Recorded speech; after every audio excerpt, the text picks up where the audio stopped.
Today's chess opening trap comes from a game of Mikhail Tal's.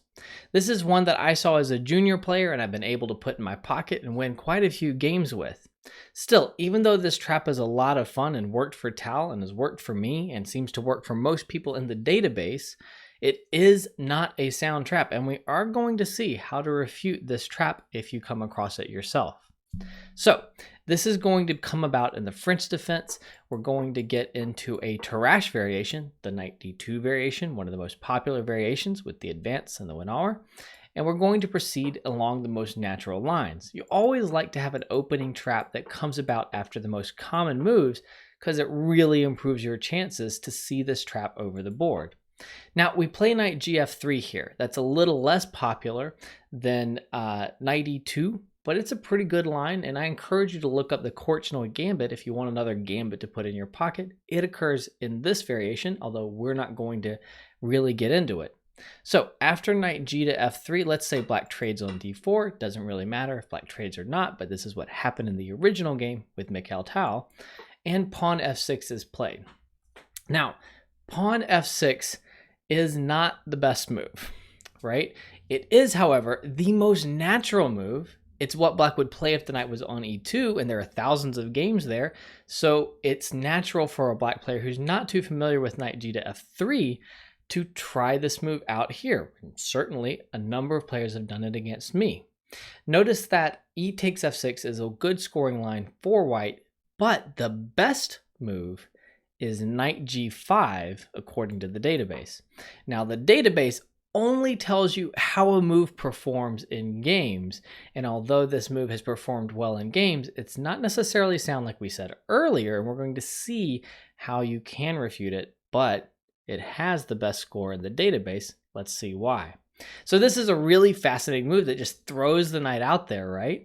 Knight g5, we're threatening knight takes e6 and also queen h5 check, pretty big threats.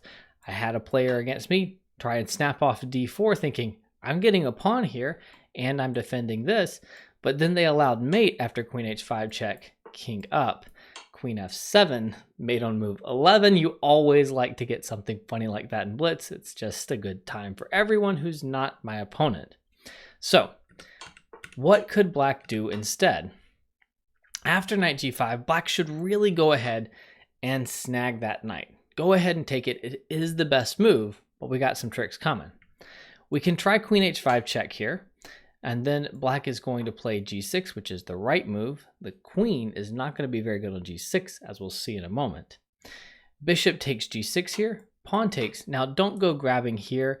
Black can take here, and getting the rook for the loss of two minor pieces and an important central pawn is just not a good trade for white.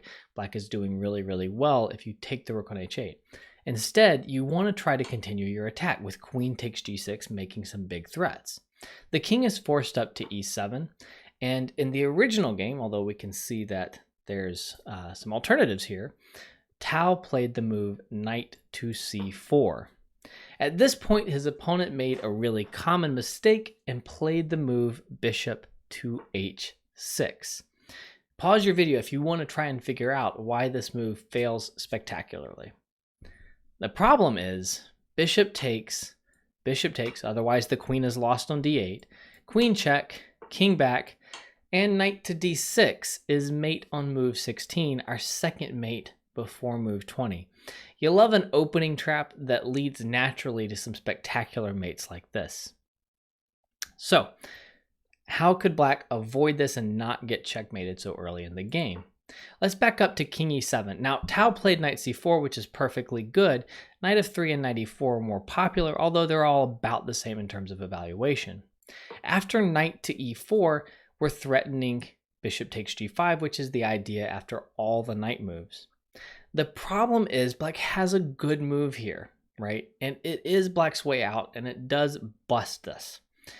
We have knight d takes e5 here, and the big thing is we're hitting the queen on g6. Unfortunately, that means that bishop takes g5 does not win because black can just move the king over to d7. Both queens are hanging, but we're down two pieces, and we're not coming out of this in a good shape. So after the knight takes on e5 and we take back, Black can already go ahead and play king d7, and we've got one of our pieces back, but that still means we're down one piece. And although you can mix it up and you might trip up your opponent whose king is still exposed and still come away with the occasional winner draw and blitz, objectively, White's position is busted here. The good news is most Black players don't find this refutation. If we back up, after knight g5 here, we see that White wins 69% of games with some draws thrown in out of 16 games. So White's doing pretty well on the books, right? And all of these other options Black has do not work. It is only the line where Black takes that knight on g5, allows this check here, runs the king up to e7, and then has the presence of mind after the knight moves to find knight d takes e5, counter hitting the queen. Sometimes Black finds it, sometimes Black doesn't. When Black doesn't, Black loses. Still, I can't really recommend this line. It's definitely hope chess, but it's a fun line, and maybe you would like to throw it around in blitz on occasion, or maybe someone tries it against you and you'll know how to defend against it. If you like this video, do check out our playlist with other opening traps, and also check out our playlist with some amazing games by Tal, where he's playing a little bit more soundly.